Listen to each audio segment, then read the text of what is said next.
Liver abscess হলে কী, কী symptom দেখা যায় সেটা নিয়ে আজকে একটু আলোচনা করি।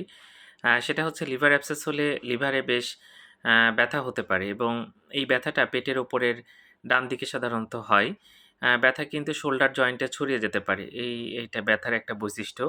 অনেক সময় খুব তীব্র ব্যথা হয়। এটাও খেয়াল রাখতে হবে এবং এটা লিভার বড় হয়ে যায়। হাত দিয়ে আমরা যদি লিভার প্যালপেট করি, তখন দেখি যে লিভারটা বড় হয়ে গেছে এবং সেখানে ব্যথা আছে। এছাড়া জোরে শ্বাস নিলে ব্যথা লাগতে পারে এবং কারো, কারো ক্ষেত্রে বমি হতে পারে। এটা একটা বিষয় যে বমিও দেখা যায়। বমি ভাব থাকতে পারে। এই সমস্যাগুলো নিয়ে সাধারণত লিভার অ্যাবসেস এর রোগীরা আসে।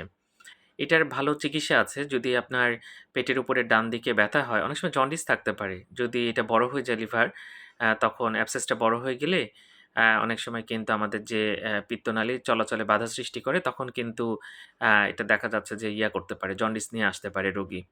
যাই হোক এরকম হলে দ্রুত ডাক্তার দেখাবেন। এটা ডায়াগনোসিস জরুরি। না হলে কিন্তু অনেক সময় খারাপ পরিণতিও হতে পারে। এরকম হলে অবশ্যই দ্রুত ডাক্তার দেখাবেন। ধন্যবাদ সবাইকে।